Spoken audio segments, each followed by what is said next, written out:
The world did not react all at once. It fractured. News of the burning border towns spread unevenly, distorted by fear and distance. Some heard of a firestorm that left glass where streets had been. Others spoke of a shadow that blotted out the stars. A few claimed survivors existed, charred, broken figures who spoke only of heat, so intense it erased thought. No account agreed on details. All agreed on one thing: a dragon had returned. In Valheim, the map hall filled before dawn. Messengers arrived breathless, boots blackened with soot, eyes wide with the same question. None of them dared ask aloud. Arion Valther listened in silence as reports piled upon reports, locations, times, fragments of testimony that resisted logic. There was no army. One said. No siege, said another, just fire. Arion dismissed the hall one by one, keeping only the maps. He traced the distance from the destroyed town to the nearest capitals. Too close, far too close.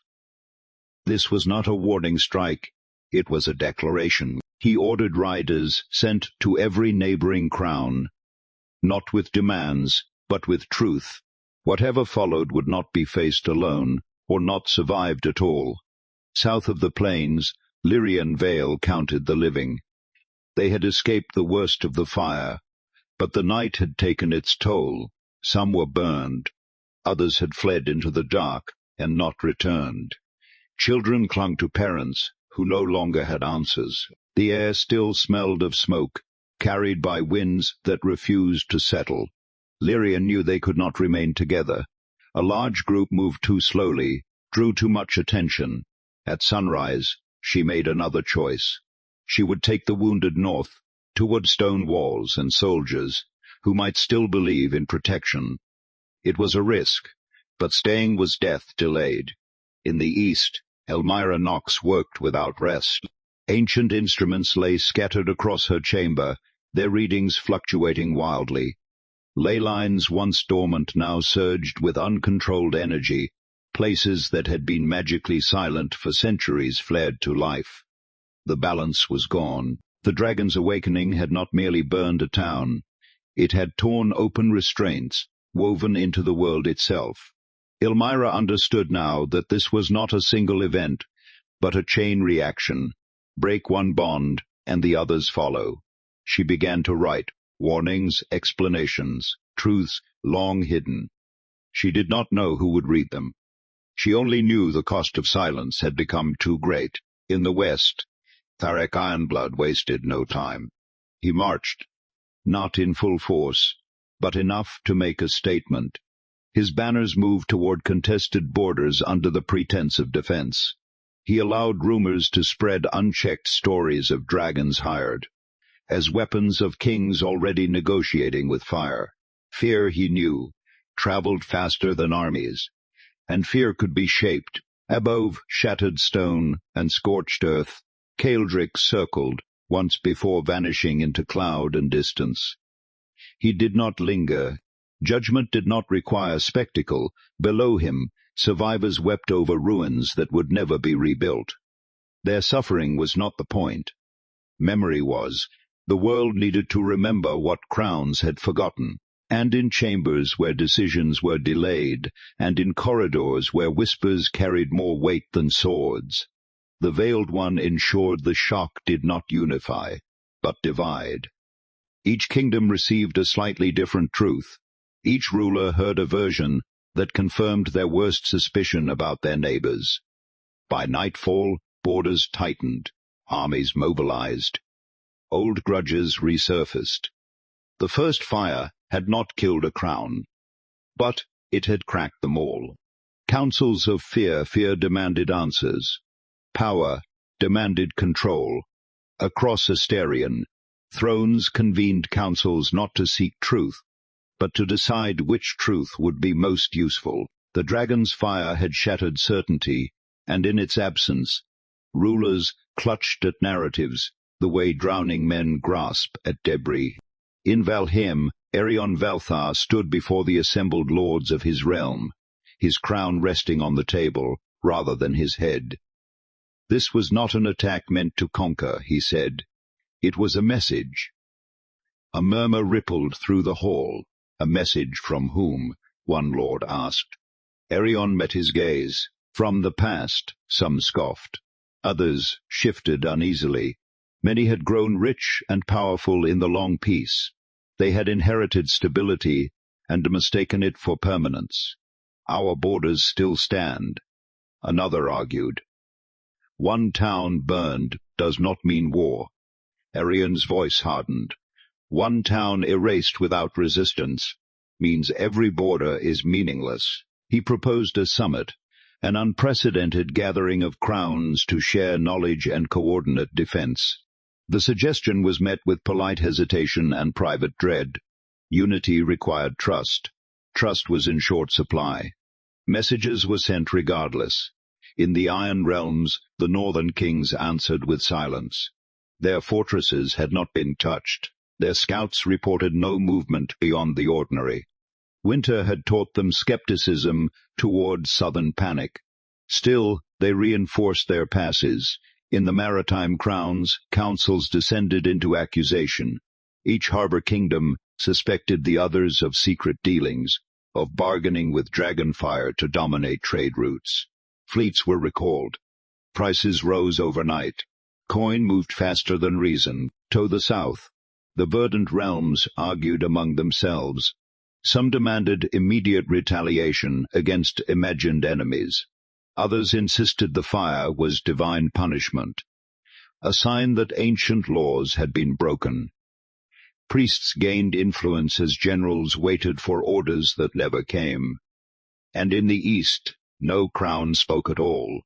Their lands had been empty long before the fire returned. Amid these fractured responses, Lyrian Vile reached the outer watch of Valhem with those who could still walk. The guards hesitated when they saw the burns. The fear etched too deeply into human faces to be staged. She spoke little. She did not need to. Inside the city, stories of the fire spread faster than official proclamations. Citizens crowded markets and temples alike, seeking reassurance or absolution. Arion ordered calm measures, extra patrols, stocked granaries, visible readiness without provocation. He would not let fear rule his city. Elsewhere, Elmira Nock sent her warnings into the world. Encrypted letters, sealed scrolls, fragments of forbidden history entrusted to hands she hoped would not betray them. She explained the first accord, the balance once struck between dragons and kings, and the consequences of forgetting it. Few listened. Those who did rarely understood. Magic, like fire, frightened those who could not control it. Elmira knew many would dismiss her words as manipulation, or worse, treason. Still, she wrote, in the west, Theric Ironblood watched councils fail from a distance. He did not call his own. Instead, he moved pieces. He offered protection to smaller lords who feared being next. He stationed troops temporarily in vulnerable territories. He spoke of unity, while ensuring loyalty flowed in only one direction. The first crown to fall, he told his captains, will fall because it stood alone. Above all of them, unseen by mortals, Keldrix listened not to words, but to intentions. He felt the world recoil, fracture, scramble to reassert control over forces it no longer understood. The dragon did not hate them for it. Fear was natural. Denial was human. What disappointed him was something else. They were already choosing war among themselves, and in that widening gap between fear and reason, the Veiled One worked tirelessly, turning hesitation into suspicion, caution into paralysis. Every delayed decision sharpened the coming blow. Councils adjourned without resolution. Armies remained mobilized but idle. Crowns stayed upon heads, intact but trembling. The fire had not returned yet, but everyone now lived in its shadow. Marches and miscalculations, when fear fails to unite, it mobilizes. The weeks following the first fire saw armies move without declarations and borders tighten. without announcements. Officially, no war existed. In practice, Asterion braced itself like a clenched fist. Along the southern marches, banners appeared where none had flown before. Lords fortified towns that had never needed walls. Messengers rode day and night, carrying orders phrased carefully enough to avoid blame, yet urgent enough to demand obedience. Every ruler feared being the next target. Every ruler feared appearing weak more. In Valhem, Arion Valtha watched these movements with growing unease. His proposal for unity had stalled, buried beneath suspicion and pride. Still he refused to move first. Valhem's armies remained within their borders, visible but restrained. Hold, he commanded his generals. We defend, we do not provoke. Some obeyed with relief, others with frustration. Arion understood both. To march now would confirm the very fears tearing the continent apart. To wait risked being unprepared. Leadership, he knew, was choosing which mistake you could live with. Beyond Valhem's influence, restraint was rarer. In the south, a minor crown small, ambitious, and desperate, made the first grave error. Its king ordered his forces eastward, convinced the ruined lands concealed the dragon's lair. He believed that if he could strike first, he would secure safety and glory in equal measure. His advisers warned him. His priests blessed the march. The army never reached the ruins. Scouts returned reporting unbearable heat rising from the ground, compasses spinning uselessly, horses refusing to advance. Then the scouts stopped returning at all.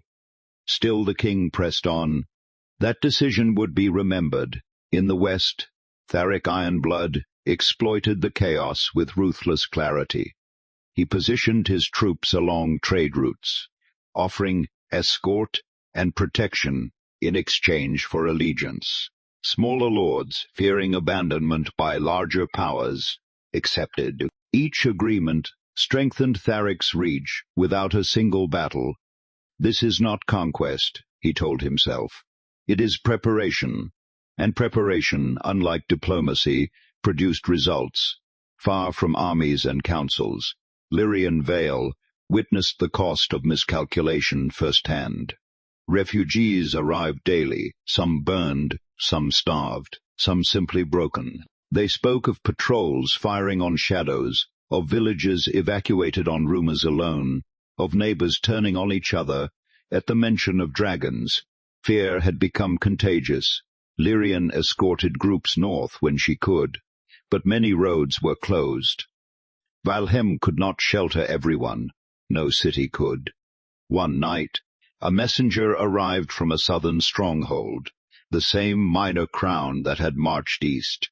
His armor was scorched. His words came apart as he spoke. "They're gone," he said. "All of them. No battle, no siege, just absence." In the east, Elmera Nox felt the world recoil. Ley lines twisted violently, snapping back into unstable configurations. The balance of magic continued to unravel, accelerated by reckless movement and unmeasured ambition. The king who marched east had disturbed something ancient, not the dragon itself, but the remnants of old safeguards meant to keep lesser evils contained. Ignorance, Elmira knew, was now as dangerous as fire. She tried to reach Valhem. Her warnings arrived late. Above scorched plains and broken roads, Kaeldrix observed without interference. The southern king had not been judged. He had been erased by consequence. Dragons did not punish curiosity. They punished arrogance. The army's disappearance sent shockwaves through the courts. Panic hardened into resolve. Borders slammed shut, mobilizations escalated. Accusations sharpened. Summonon had to act. Summonon had to lead, and in that desperation, the Veiled One whispered the most dangerous idea of all. "If you do not strike first, you will be struck." The first crown still stood. But it stood, alone, and the fire was circling closer. The crown that stood alone the kingdom was called Rathmere. It was not great, it was not ancient, but it was proud. Rathmere lay along the southern plains, guarding a crossroads of grain roads and shallow rivers. Its walls were serviceable, its army respectable, its crown newly forged by ambition rather than legacy. For years it had lived in the shadow of stronger neighbors, paying tribute in trade and silence. When the fire came, Rathmere chose defiance. Its king young, resolute, and dangerously convinced of his own clarity, believed hesitation to be weakness. He had watched councils argue and kings delay, while towns burned and armies vanished. He would not wait to be chosen by fate. He would choose first. Messengers rode hard to surrounding lords, demanding alliance against the dragon threat. Most refused. Some delayed. A few promised aid that never came. Rathmere stood alone, though its banners flew as if they did not know it yet. The king ordered the city sealed, gates closed, granaries inventoried. Civilians pressed into labor reinforcing walls that had never faced true siege. Priests declared the coming battle a test of worth. Smiths worked without rest. Rathmere prepared for an enemy it did not understand. From afar, Arion Valthar watched the situation deteriorate. He sent a final message, measured, restrained, urging evacuation rather than resistance. The reply he received was courteous but firm. Rathmere will not flee its crown. Arion closed his eyes when he read it. Courage, he knew, was only noble when paired with wisdom. At dawn on the third day, the sky above Rathmere darkened. There were no clouds at first, only a spreading shadow that moved against the wind. Heat rolled across the plains, bending grass and blistering skin. The air itself seemed to thicken, as though the world were bracing for impact. Then the clouds came, drawn inward, circling, spiraling. A roar split the heavens. Citizens screamed as a vast silhouette descended, wings eclipsing the sun. Stone cracked beneath the pressure of displaced air. Fires ignited along rooftops before flame ever touched them. Caldrix had arrived. Archers loosed arrows that fell harmlessly from his scales. Siege engines hurled stones that shattered against nothing. The dragon did not retaliate immediately. He circled once, slowly, deliberately, giving the city time to understand. This was not a battle. This was judgment. When the fire came, it was precise. The outer walls melted first, turning stone to glowing ruin. Towers collapsed inward. Streets became rivers of flame. The dragon's breath did not rage blindly. It carved paths of annihilation through the city's heart. The palace burned last. The king stood on its steps, crown still upon his head, refusing to flee, even as the world ended around him. His guards fell where they stood. The heat stole breath and thought alike. Caldrix descended just long enough for the king to see him. No words were spoken. The crown shattered. When the dragon rose again, Rathmere no longer existed. By nightfall, the plains glowed faintly where the city had stood. Ash drifted for miles. Survivors were few, scattered, and silent. The first crown had fallen. Across Asterion, the impact was immediate. Kings who had doubted now armed openly. Lords who had hesitated pledged fealty to stronger powers. Borders hardened into front lines. Peace collapsed, not with a treaty's end, but with a scream carried on smoke. In Valhem, Arion received the news without ceremony. He removed his crown and placed it beside the maps. "Record everything," he said quietly. "If we survive this, the truth must remain." In the west, Tharic Ironblood nodded when he heard. "One crown," he said. "Many to follow." In hidden places, Elmira Nox wept, not for Rathmere, but for what its fall ensured. The balance was broken beyond repair. Dragons would no longer be warnings, they would be forces. And in the unseen corridors of influence, the Veiled One allowed the truth to spread this time. uncut, unsoftened. Fear no longer needed guidance. The war was no longer coming. It had arrived. A world that chose sides. The fall of Rathmere ended the argument. There were no more councils debating if, only chambers deciding how. Ash from the destroyed city drifted across neighboring lands, carried by winds that ignored borders. Farmers found their fields dusted gray. Rivers ran warm for days. The smell of smoke lingered long after the flames had faded. No one called it an accident. In Valhem, Arion Valthar addressed his council for the last time as a mediator. Rathmere did not fall because it fought, he said. It fell because it stood alone. Some lords nodded grimly. Others avoided his gaze. The age of silence is over, Arion continued. We either face this together, or we will be chosen one by one. This time no one laughed, but agreement still did not come. Fear does not create unity. It creates camps. North of Valhem, the Iron Realms sealed their mountain passes completely. Their kings declared that no dragon would cross stone forged by winter, and that no southern war would be allowed to drag them into ruin. Preparations were made not for alliance, but for endurance. In the maritime crowns, fleets were armed and trade lanes militarized. Harbor kings accused one another of seeking dragonfire as leverage. Espionage replaced diplomacy. Gold funded mercenaries, faster than loyalty ever could. The verdant realms fractured openly. Unan's southern kingdom pledged itself to protection under a stronger neighbor. Another declared a holy war against fire itself. Smaller lords vanished, their lands absorbed or abandoned in a matter of days. The world chose sides without agreeing on what those sides meant. Amid the chaos, Lyrian Vile watched refugees turned away from fortified gates. Cities could not hold everyone. Nor would they try. She escorted families as far as she could, then stood aside as soldiers closed roads behind her. The look in their eyes was not cruelty. It was fear disciplined into policy. She realized then that the war would not only be fought by armies, it would be fought by those left outside the walls. In the east, Elmira Knox finished writing the last of her warnings. She sealed them with magic she had hoped never to use again, binding truth to ink so it could not be altered without consequence. Copies were sent in secret, some to Valhem, others to places whose rulers still remembered the old stories. She knew most would ignore them. Truth rarely arrives in time. In the west, Tharic Ironblood consolidated what he had gained.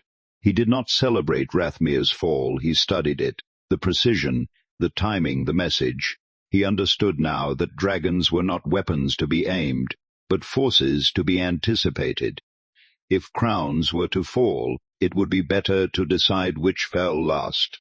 War is coming whether we march or not, he told his captains. Those who pretend otherwise will be buried beneath it. Above scorched plains and broken cities, Caeldrix watched the world realign.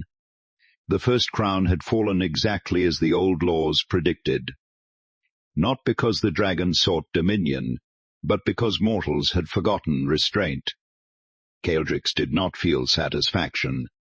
Only certainty. The cycle had resumed, and in the silence between decisions, the Veiled One stepped back. There was nothing more to push. The world had chosen motion over caution, action over understanding. From now on, events would accelerate on their own. By the end of the season, armies would clash. By the end of the year, empires would burn. By the end of the war, no crown would remain untouched. The first had fallen. The rest would follow.